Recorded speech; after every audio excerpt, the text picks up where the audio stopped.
और स्नान कराए, उसके बाद वस्त्र बदल दिए और कपड़े पहनाकर पूजा के लिए बैठा लिया और खाना लेकर आ गए और खाना दिया। बहुत दिन बीत गई ऐसे ही निरंतर। धर्म प्रेमी सज्जनों, तब श्रवण कुमार के माता पिता के मन में एक जिज्ञासा उठी कि वो पुत्र बलशाली हो चुका है और उनके मन में एक जिज्ञासा उठी कि पुत्र से लेकर हम कहें, हे पुत्र हमारी आयु बहुत हो चुकी है, हमको चारों धामों की यात्रा करनी है। अंधे थे इसलिए खुद नहीं जा सके, तो उन्होंने अपने पुत्र से कह रहे हैं ये पुत्र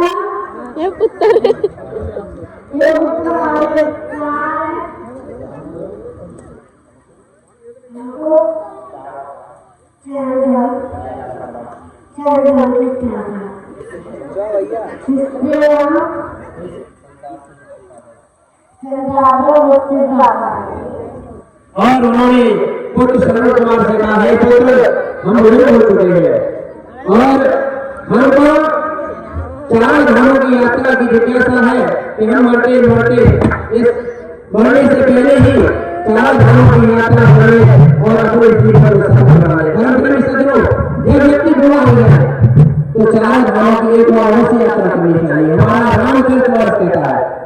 तो श्रवण कुमार कहते हैं, जैसे आपकी आज्ञा माता पिता, आपकी आज्ञा दें और मैं न मानूं ऐसा हो ही नहीं सकता। मैं आपको ले जाऊंगा और चारों धाम की यात्रा कराऊंगा।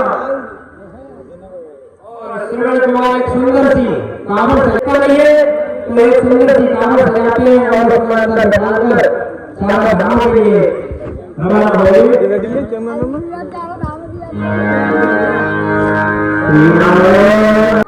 भागवत गीता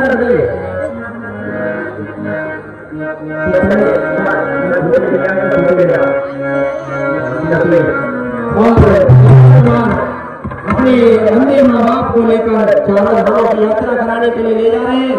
जहाँ जहाँ मंदिर दिखता है वहाँ पर वो उनको स्पर्श कराते हैं और उस मंदिर की खूबसूरती को और उसके जो भी गुण है उनको बताते हैं। ये धर्म प्रेमी सज्जनों, पुत्र हो तो श्रवण कुमार जैसा और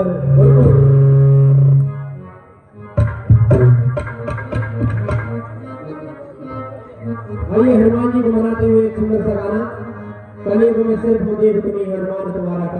माता पिता मैं चाहता हूँ और तुम्हारे लिए अभी पानी लेकर आता हूँ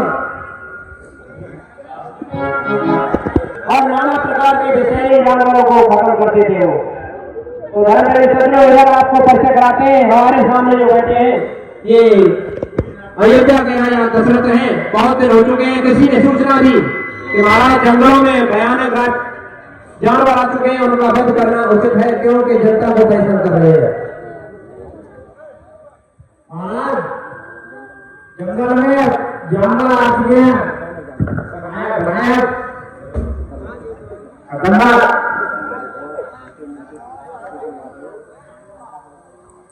और वो हमारी जनता को मार रहे हैं।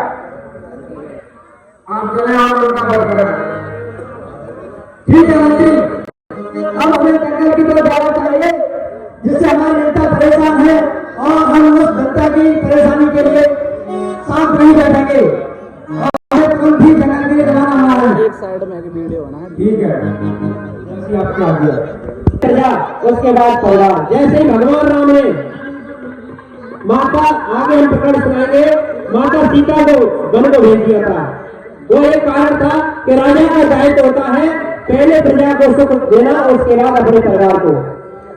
प्रजा किस नदी में कोई जानवर है और पानी पीना है, इसलिए अगर मुझे इस नदी में सत्यवेदी बात छोड़ना हुआ जिससे ये जानवर वही मिल जाए। अगर जानवर नहीं मिलता इसलिए हमारी प्रजा पर कोई आक्रमण कर दिया तो बहुत अनर्थ हो जाएगा। और राजा बिना जाने बिना पहचाने वो शब्द मेरी वाणी को धारण करते हैं और जिधर श्रवण कुमार पानी भर रहे हैं वो तो जानवर जंगली जानवर सो रहे हैं और शब्द मेरी वाणी को छोड़ देते हैं। वो जाकर श्रवण कुमार अंदर में जाकर लगता है।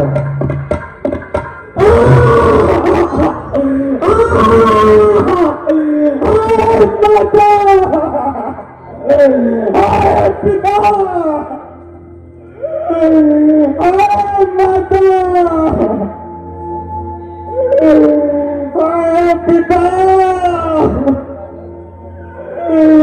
अब तुम किसके सहारे जियोगे? अब कौन तुम्हारा सहारा बनेगा? हाँ माता, हाँ पिता,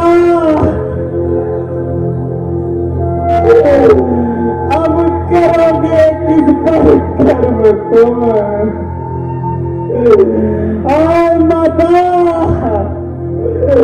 अब करोगे किस पर गर्व तुम?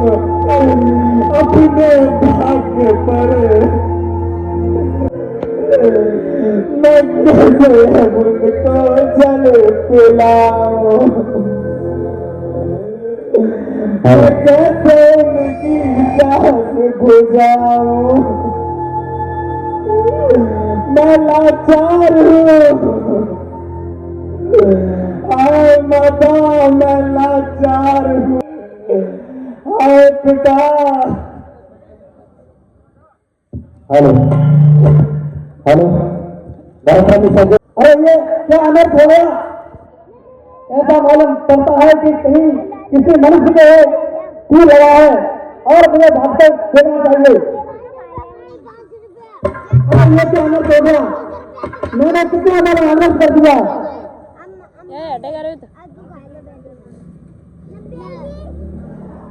अरे पुत्र, कौन हो तुम? अरे आप महाराज राजा दशरथ। मैं अपने माता पिता के लिए पानी लेकर लेने आया था और मुझे पानी भरते हुए किसी ने तीर मार दिया। मैं शांतनु का पुत्र हूँ। अरे तुम शांतनु का पुत्र हो? ये मैंने कैसा अनर्थ कर दिया? आप यहाँ पर कैसे आए? वो पुत्र बताओ, यहाँ तुम किस कारण आए? मेरे माता पिता ने मुझसे बोला था मुझे चारों धाम की यात्रा करवाओ। मैं उनको चारों धाम की यात्रा करवा रहा था। उन्हें प्यास लगी थी, मैं उनके लिए पानी लेने आया था और मेरे साथ ये हो गया।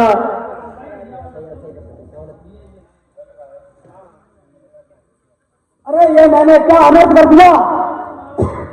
और पुत्र अब बताओ, मैं तुम्हारी किस तरह से सहायता कर सकता हूँ? अरे एक मैं महापापी हूँ जो मैंने अबोध बालक पर तीर छोड़ा। मैंने कुछ सोचा क्यों नहीं कि हो सकता है कोई मनुष्य ही पानी पी रहा हो। मैंने तो समझा था कि कोई जानवर होगा जो हमारे अयोध्या के लिए हानिकारक हो सकता है। मुझे क्या मालूम था कि ऐसा अनर्थ हो जाएगा। तो पुत्र अब बताओ, मैं तुम्हारी क्या सहायता कर सकता हूँ? हे विधाता, एक दया चाहिए मुझे आपकी। मैं जिस बार भी जन्म लो सेवा करो अपने माँ बाप की। महाराज, मैं अपने माता पिता के लिए पानी लेने आया था। मैं तो उन्हें पानी न पिला पाया। बस मैं चाहता हूं कि आप जाओ और उन्हें पानी पिला कर आओ। महाराज, मेरा अंतिम समय आ चुका है और मुझे नहीं लगता मैं अब बचूंगा। मैं चाहता हूं आप मेरे माँ बाप की सेवा करें। हे पुत्र, चिंता न कर, मैं तेरे माँ बाप को पानी पिलाऊंगा और उनकी सेवा ही करूंगा। और मैं अभी वैद्य को बुलाता हूँ, उनका उपचार की फुल व्यवस्था करता हूँ। मैं उन्हें तुमको कुछ होने नहीं दूंगा और उनकी भी सेवा करूंगा। हे महाराज, पानी पिलवा दो बस मैं,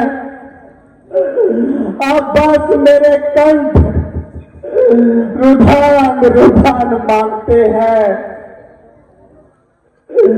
मेरे कंठों पर है प्राण प्राण प्राण, पर मेरे होठों पर नाम उनका है, मेरे माँ बाप को मेरा आखिरी प्रणाम। अरे ये क्या अनर्थ हो गया, मेरे हाथों में कितना बड़ा अनर्थ हो गया, मैं कितना महापापी हूँ। एक छोटे से बच्चे पर मैंने तीर छोड़ दिया और वह मृत्यु को हो गई। अब मुझे इस पाप का कैसे प्रायश्चित करना होगा। अब मैं उसके माता पिता के लिए पानी लेके जाता हूँ और पहले तो मैं इनका अंतिम संस्कार करूंगा, तो इनके माता पिता के लिए पानी लेके जाऊंगा। मंत्री चलिए, जिधर श्रवण कुमार के माँ बाप शांतनु और ज्ञानवती उनकी माँ बैठी है, उस आश्रम की तरफ जा रहे हैं। धर्म प्रेमी सज्जनों, उनके माँ बाप बड़े तपस्वी ज्ञानी थे। वो अपने श्रवण की पैरों की आड़ से ही पहचान लेते थे कि मेरा बच्चा श्रवण आ रहा है। इधर राजा दशरथ पहुंच रहे हैं। अरे मैं इनके सामने कैसे जाऊं, मेरी हिम्मत काम नहीं कर रही है कि मैं इनका सामना करूं, लेकिन मुझे अंधे माता पिता हैं श्रवण कुमार के, इनके लिए पानी लेके जाना है, क्योंकि श्रवण कुमार को मैंने बोला था कि मैं तुम्हारे माता पिता को पानी पिलाऊंगा, इसलिए मुझे जाना होगा। और जैसे ही कुटिया के अंदर श्रवण कुमार के माँ बाप के पास पहुंचते राजा दशरथ, और वह उनके पैरों की आड़ से पहचान लेते हैं कि ये मेरा पुत्र श्रवण नहीं है।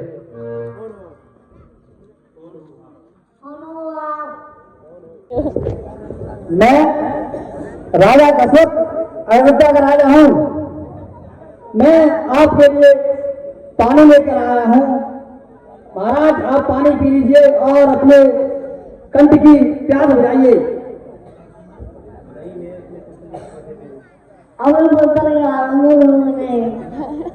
धर्मप्रेमी सज्जनों, उनके पिता और माताएं हट पकड़ ली, मुझे अपना पुत्र श्रवण कुमार चाहिए, आप मुझे बताते क्यों नहीं, क्या कोई अनर्थ तो नहीं हो गया। अपने मन में सोच रहे हैं और राजा दशरथ मनी मन दुख जता रहे हैं और उन्होंने बताया पूरा वृत्तांत क्या हुआ था।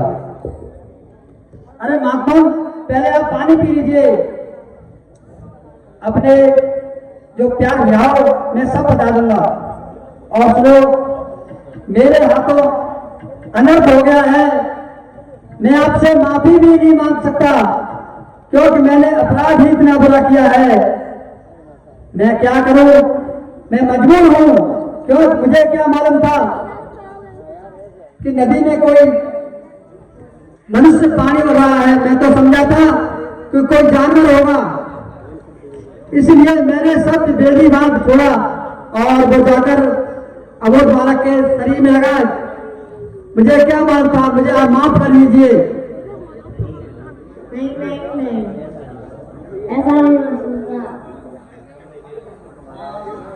तो मेरे पुत्र को मारा है, दोनों को बता देते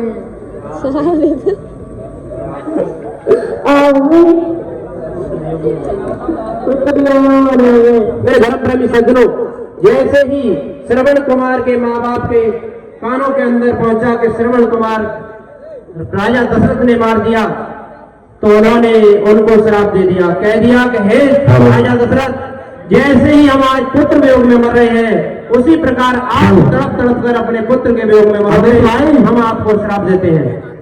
अरे प्रभु, मैंने जानबूझकर यह कुछ नहीं किया, ये तो अनजाने हुआ है, इसलिए आप मेरे माफ कर दें। और श्राप देकर ही उनके बूढ़े माँ बाप पुत्र श्रवण के वियोग में खत्म हो जाते हैं। दोनों लेट जाओ और दोनों खत्म हो जाते हैं। राजा दशरथ बहुत ही दुख जताते हैं धर्म प्रेमी सज्जनों, और दोनों को श्रद्धांजलि देकर तिलांजलि देकर और अपने अयोध्या की तरफ चले जाते हैं।